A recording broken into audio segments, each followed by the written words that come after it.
As with simultaneity and time dilation, length contraction also seems to pose a paradoxical scenario.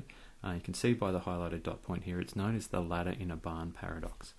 So we'll start off by talking about what this is, and as I said, it's an apparent paradox because, as we've seen already, these paradoxes can be resolved. But before we talk about that resolution, we need to set up what the paradox is actually about. Fairly self-explanatory. It's about a ladder fitting inside a barn. So we're going to start out by imagining a 4-metre long barn.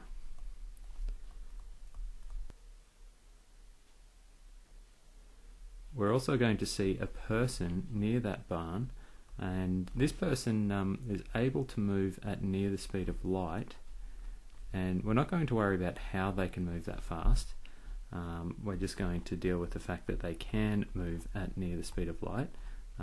The paradox sort of is predicated on that, and so we're going to imagine this person is carrying a 5-metre long ladder. And the scenario that we're going to have a look at here is whether or not that ladder can fit inside the barn. Now obviously if they're both in the same inertial frame of reference and they're stationary with respect to each other, the ladder won't be able to fit in the barn because it's too long.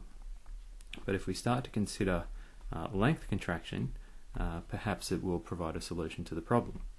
Again, we're going to deal with Bob and Alice, and Bob, as always, is going to be the inertial reference frame that doesn't appear to be moving or is stationary on the Earth's surface.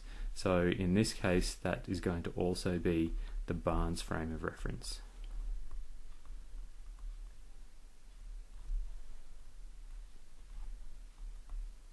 So let's have a look at a Desmos representation of that. So this is Bob's inertial frame of reference, so we can see the side of the barn here, and if we have a look at the ladder as well, with the ladder not moving with respect to the barn, Alice holding the ladder will record its proper length, and so will Bob. Now if we show both the barn and the ladder in the same frame of reference, not moving relative to each other, we can see that the ladder definitely doesn't fit in the barn. Now if Alice were to carry the ladder and to move at relativistic speeds, we can see from Bob's frame of reference the ladder looks to be length contracted and does actually appear to fit inside the barn. If I run that again and pause it as the ladder is inside the barn, we can see that neither the front nor the back of the ladder can be seen, and so Bob records that the ladder does fit inside the barn. As we continue to let it run, the ladder will then come out the other side and continue moving. So to summarise that, what we can say is that if Alice is moving fast enough, then it does appear to Bob that the ladder can fit inside the barn. And the reason for that is that the ladder will be length contracted. That's because it's moving with respect to Bob's frame of reference, and so it appears to be shorter as seen by Bob.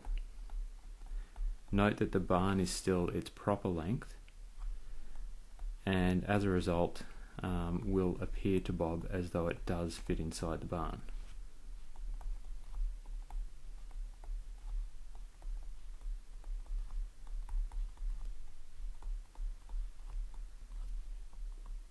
As we know in special relativity, observations are made in a particular frame of reference, and we've only considered Bob's frame of reference here, so we now also need to look at Alice's frame of reference. And if we're talking about Alice's frame of reference, in this scenario we're really looking at the ladder's frame of reference.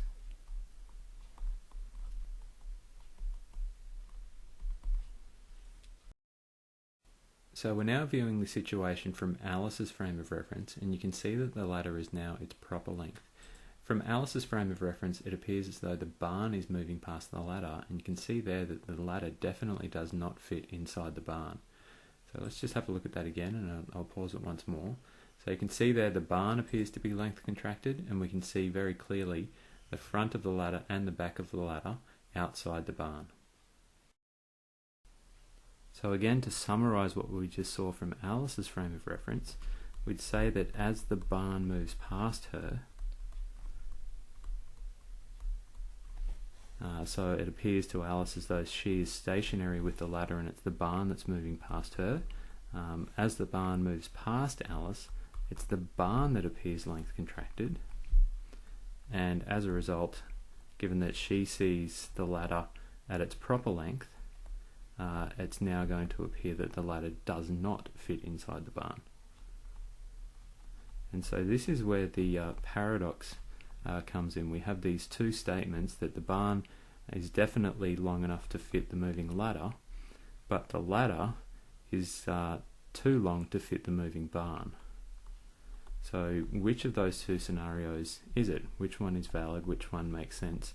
And how do we resolve this paradox?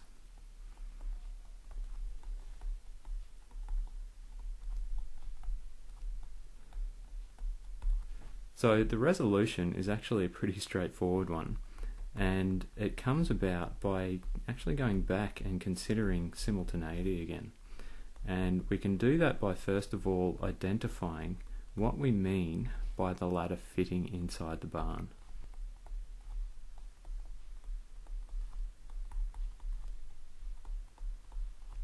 For the ladder to fit inside the barn, without really noticing it, I guess, what you would have assumed there is that for that to occur, both ends of the ladder must be inside the barn simultaneously.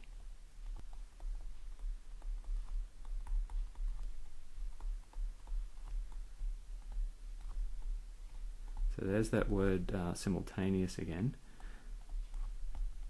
And as soon as we identify these two events that must be simultaneous, we're really looking at this idea of simultaneity. And that then means that we can't really say that one of these observations is valid and the other isn't.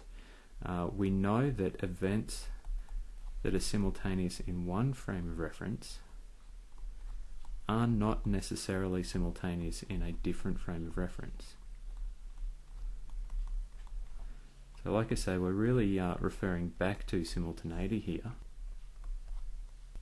and identifying that these events that we're talking about are simultaneous in one frame of reference but not simultaneous in another.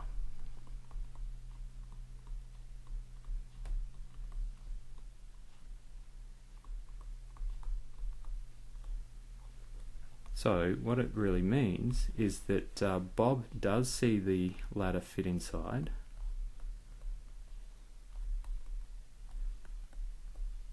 while Alice doesn't, and both of those observations are valid from their own frame of reference.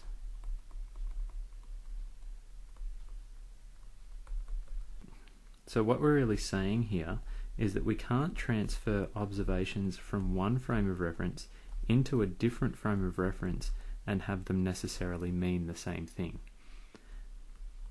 So we have to always consider which frame of reference the observations are being made from.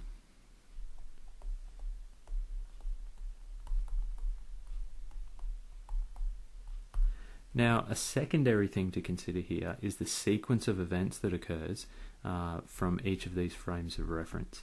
So I'll just make a note about those as well, because there's another important point here that it's not so much a resolution to the to this paradox.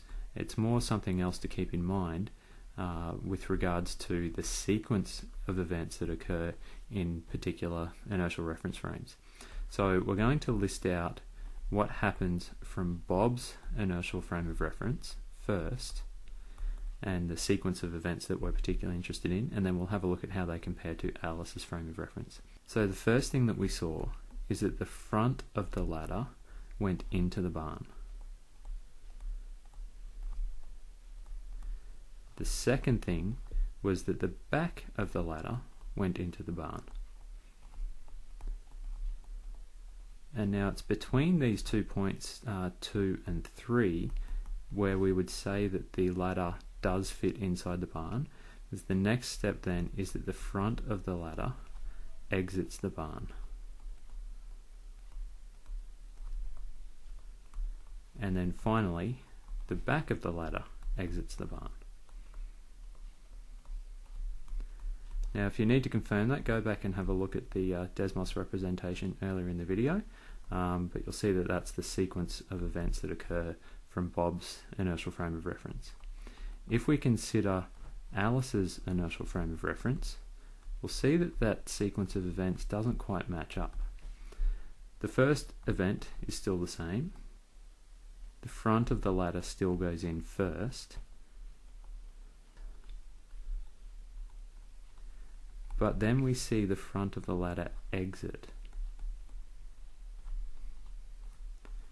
So notice that that's now the second event that Alice observes, whereas it was the third event for Bob. The third event for Alice is then that the back of the ladder goes in,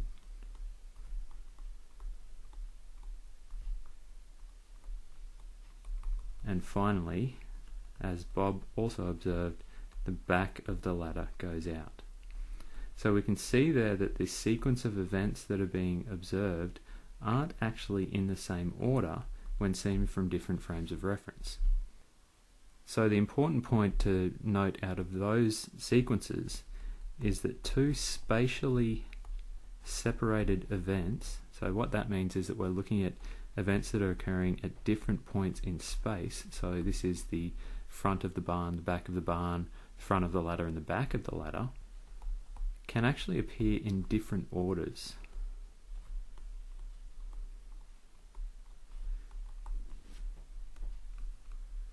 And they will appear in different orders depending on the inertial frame of reference from which they're being observed. So we no longer have a necessarily agreed upon sequence of events that are occurring. It all depends on which frame of reference they're being observed from, and so in other words we could say that they are relative to the frame of reference from which they are viewed.